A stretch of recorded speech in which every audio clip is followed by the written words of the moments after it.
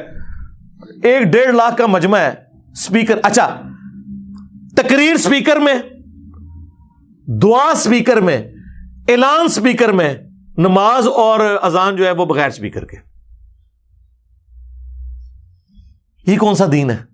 الیاس قادری صاحب نے 2001 میں جرت کی. انہوں نے حالانکہ اس وقت ان پہ بڑا اعتراض ہوا کہ آپ تو اعلیٰ حضرت کے ماننے والے ہیں. اعلیٰ حضرت احمد بریلوی صاحب کا تو فتویٰ تھا تصویر کے خلاف بھی اور اسپیکر کے خلاف بھی, وہ مرتے دم تک اس فتوے پہ قائم رہے ہیں. اور الیاس قادری صاحب تو اپنے آپ کو روحانی جانشین ان کا کہتے ہیں, اور انہوں نے اس معاملے میں اختلاف کر دیا ان سے. تو انہوں نے کہا بہرحال جو بھی ہے یہ, حالانکہ 20 سال تک 1981 سے 2001 تک دعوت اسلامی کے جتنے اجتماعات ہوئے ہیں نا, کسی میں اسپیکر میں نماز نہیں ہوتی تھی, مکبرین کا سلسلہ ہوتا تھا. پھر انہوں نے شروع کیا کہ ٹھیک ہے یار, اسپیکر کو ہم جب نعت پڑھتے ہیں سب کچھ. یہ میں سمجھتا ہوں 2 ان کے پازیٹیو کام ہیں جو انہوں نے کیے ہیں, اور پھر پریکٹیکلی اسے امپلیمنٹ کیا ہے. اب حالت یہ ہے کہ کیمرے سے ہٹتے ہی نہیں ہے وہ. ایون وہ نماز پڑھ رہے ہوں تو لوگوں نے سامنے کیمرہ رکھا ہوتا ہے. اتنا بھی غلوف نہیں ہونا چاہیے, بعض جگہ پھر غلوف کر جاتے ہیں. اور دوسری طرف یہ جو انہوں نے اناؤنسمنٹ کی کہ میری جماعت میرے مرنے کے بعد بھی کسی احتجاج, کسی دھرنے, کسی آرمڈ کنفلکٹ میں انوالو نہیں ہوگی, ہم صرف دعوت کا کام کریں گے. یہ اپنی زندگی میں انہوں نے ویڈیو ریکارڈ کروا کے بڑا احسان کیا ہے. ورنہ اتنی بڑی جماعت بنی بنائی اگر کسی نان اسٹیٹ ایکٹر کے ہتھے چڑھ جائے, کوئی امیر ایسا آ جائے تو وہ پاکستان میں دنگا فساد شروع کروا سکتا ہے. اس لحاظ سے الیاس قادری صاحب بڑی نعمت ہے کہ انہوں نے اپنی جماعت کا قبلہ اپنی زندگی میں درست کر دیا. باقی جو ہمارا عقیدے کا اختلاف ہے ان سے, وہ اپنی جگہ ہے, لیکن جو پازیٹیو چیزیں ہیں نا وہ اپنی جگہ. لیکن اس میں پھر انہوں نے غلوب بھی کیا, انہوں نے کہا کہ بالفرض اگر مجھے کوئی شہید بھی کر دے تو میں نے اسے معاف کر دیا. نہیں سرکار، یہ آپ قرآن و سنت کے خلاف بات کر رہے ہیں۔ جو اسلام میں معافی کی روش اختیار کرنے کا کہا گیا نا، وہ عام معاملات میں، قتل کے اوپر معافی نہیں ہے۔ قتل کے بارے میں قرآن میں کیٹاگوریکل حکم آیا ہے، وَلَكُمْ فِي الْقِصَاصِ حَيَاةٌ يَا أُولِي الْأَلْبَابِ۔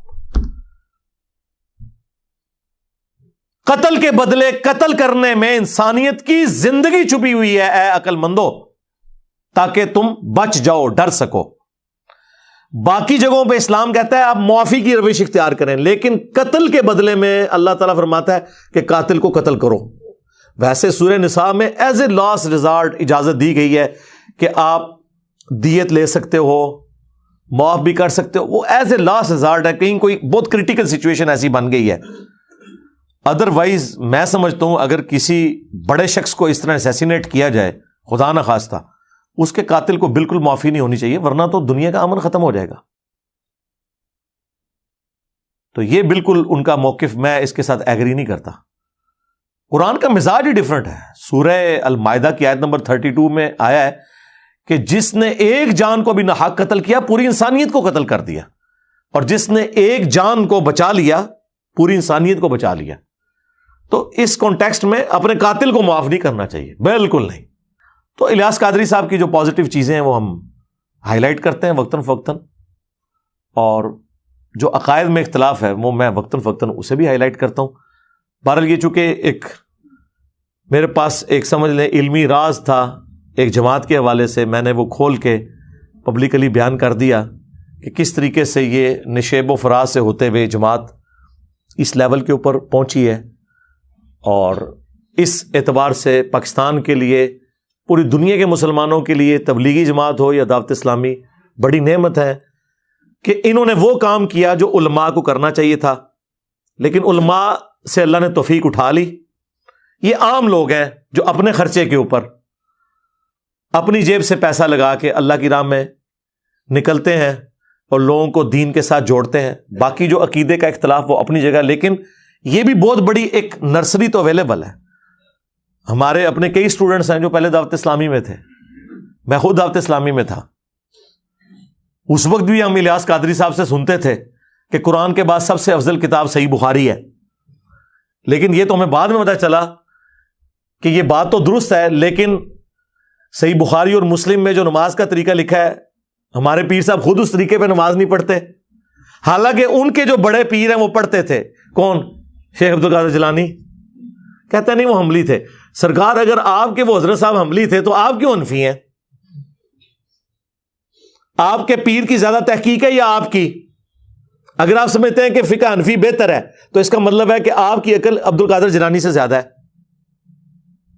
اور اگر آپ سمجھتے ہیں کہ عبد القادر جیلانی جو ہے وہ پیرانے پیر ہیں، ان کی عقل زیادہ ہے، تو پھر آپ کو بھی حنبلی ہو جانا چاہیے۔ ویسے تو یہ ہے ہی کہانی ہے، انہوں نے کہیں نہیں لکھا میں حنبلی ہوں، وہ قرآن و سنت کے ماننے والے۔ انہوں نے تو غنیۃ الطالبین میں جو جنتی فرقہ ہے وہ تو لکھا ہے اہل حدیث ہے، انہوں نے کہا اہل سنت ہے ہی اہل حدیث ہے، کر لو گل۔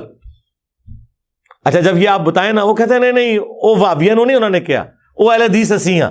تو دنیا میں کون سا بریلوی ہے جو اپنی مسجد میں اہل حدیث لکھتا ہے؟ کوئی نہیں۔ دوسری طرف اہل حدیث کا کیا حال ہے جب ہم ان کو بتاتے ہیں کہ مسلم کے مقدمے میں امام مسلم نے لکھا ہے کہ اہل سنت کی حدیثیں لی جائیں گی، تو آپ اپنے آپ کو سنی کیوں نہیں کہتے؟ وہ کہتے ہیں نہیں سنی ہے ہی ہم ہے، یہ بریلوی دیوبندی تو حنفی ہیں، ہم اصل سنی ہیں۔ ہم کہتے ہیں دنیا میں کون سی اہل حدیث کی مسجد ہے جس میں اہل سنت والجماعت لکھا ہو؟ الٹا آپ تو کہتے ہیں آج تو ہوگی وابی وابی۔ وابی ٹائٹل سے چڑھتے بھی تھے اور خود نعرہ بھی لگاتے ہیں، وہ اپنی اپنی نشانیاں صاحب نے بنائی ہوئی ہیں۔ ٹھیک ہے، اس لیے ہم عرض کرتے ہیں کہ مرنے سے پہلے اے مسلمان کر لے اس پہ غور، کتابوں کا خدا اور ہے، بابوں کا خدا اور۔